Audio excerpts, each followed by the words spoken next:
tadi sudah kita pelajari usaha, energi kinetik, energi potensial. Sekarang kita masuk ke energi mekanik. Energi mekanik itu adalah karena gerak benda dan posisi ya. Nah, berarti dengan kata lain energi mekanik itu adalah sama dengan energi kinetik ditambah energi potensial ya. Oke.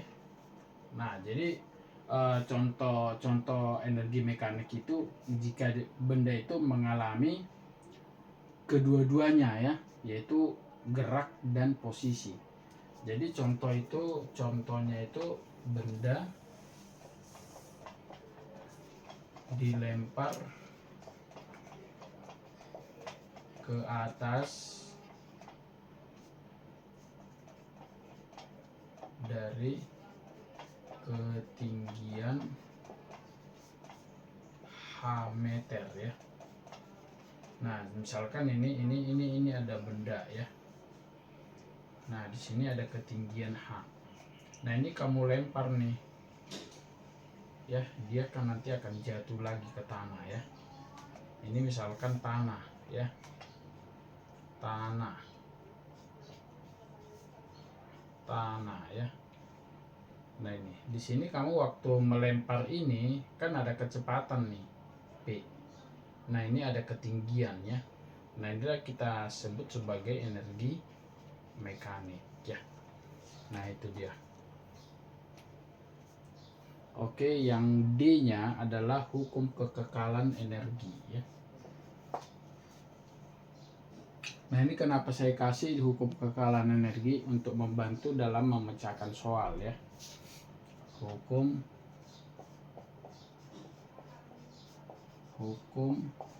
kekekalan energi ya. Nah, hukum kekekalan energi ini adalah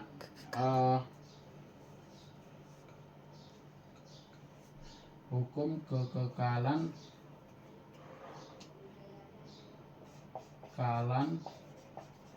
energi ya. Nah, ini bunyinya seperti ini. Energi itu energi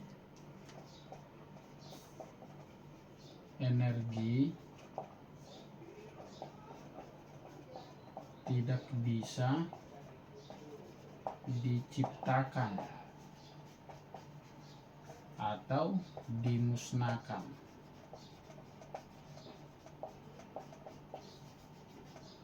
tetapi dia dapat berubah. Nah, berubah itu artinya misalkan dari energi gerak tadi misalkan jadi energi listrik ya. Itu artinya. Dan kita nggak bisa menciptakan energi itu karena memang sudah ada ya. Hanya dia bisa berubah. Berubah itu contohnya energi gerak atau energi kinetik, energi gerak ya. Saya bilang lah energi gerak menjadi energi listrik ya. Energi listrik. Nah, contohnya itu contoh misalkan kincir air ya. Kincir air itu kan bergerak. Dia bergerak. Kincir air kalau di apa? Jadi dari air terjun misalkan jatuh itu kan energi potensial. Menggerakkan kincir ya. Kalau saya gambarkan gini, di sini dia ada air terjun ya. Air terjun ya, ini jatuh ya. Ini memutar kincir. Ini kincir. Nah, ketika air terjun itu jatuh, itu kan energi potensial ya. Nah, ketika dia memutar kincir, itu energi gerak. Nah, energi ini kincir ini kita gunakan untuk memutar mesin listrik ya, mesin listrik. Jadi ini nanti di sini dia energi listrik, jadi kita masuk ke energi listrik. Nah, dia berubah, energi sebesar energi potensial itu berubah jadi energi kinetik, jadi energi listrik. Nah, itu namanya perubahan ya. Nah, jadi secara rumus dia ditulis ya, sebelum ini nanti sebelum sama dengan sesudah ya. Nah, sesudah itu saya lambangkan dengan aksen, itu dibaca aksen ya. Jadi tanda koma di atas itu saya baca aksen ya, saya bilang aksen. Jadi nanti energi mekanik 1 ditambah energi mekanik 2 ya. Jadi ini nanti energi mekanik 1 aksen ditambah energi mekanik 2 aksen, dan seterusnya. Ini bisa banyak ya. Jadi kalau cuma 1 nanti ya 1 aja, kalau 2 2 3. Ini dasarnya nanti di kelas 1 yaitu momentum impuls ya. Itu dasarnya ya.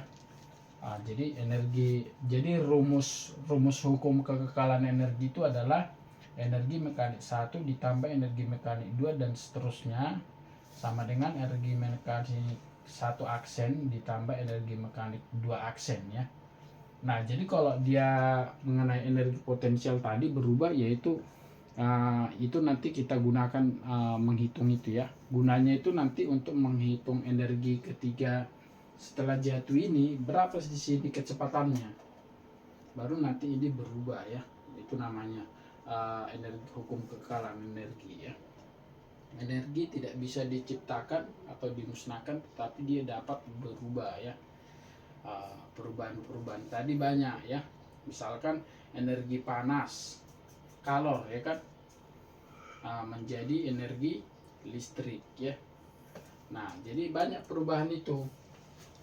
Jadi misalkan energi kalor ya, Q sama dengan energi listrik ya. Ini kalor ya. Ini kalor itu sebenarnya udah dipelajari di kelas 1 SMP. Ini energi listrik di kelas 3 ya. Kelas 3 ya. Jadi nanti ada seperti ini ya. Nah, itu dia. Jadi itu namanya perubahan ya. Dalam perubahan itu nanti jadi besar energi kalor itu sama dengan energi listrik. Makanya dalam perhitungan PLN itu menggunakan energi listrik ya. Jadi misalkan ini AC sekian watt, itu nanti misalkan ditentukanlah 1000 perak per watt ya. Jadi nanti kita pakai sebulan berapa kilowatt itu dihitung sama PLN. Nah, makanya ada tagihan. Nanti hubungannya itu di kelas 3 ya, kelas 3 SMP. Nah, jadi ini dulu dasarnya ya. Jadi pahamin energi mekanik itu adalah karena gerak benda dan posisi ya. Jadi nanti biasanya ditanya di bawah ini yang mengalami energi mekanik mana, harus tahu itu. Yang mengalami energi kinetik aja mana, yang mengalami energi potensial aja mana. Nah, jadi kalau hanya gerak ditunjukkan berarti energi kinetik ya. Kalau hanya posisi berarti energi potensial. Kalau kedua-duanya berarti energi potensial ya. Mekanik ya. Nah, kemudian di hukum kekekalan energi yang harus dipahami, energi itu tidak bisa diciptakan atau dimusnahkan, tetapi dia dapat berubah ya. Perubahan itu banyak ya. Nah, nanti biasanya yang ditanya itu di bawah ini yang mengalami perubahan energi gerak menjadi energi listrik mana. Nah, contohnya kincir air ya. Itu perubahannya energi gerak jadi listrik.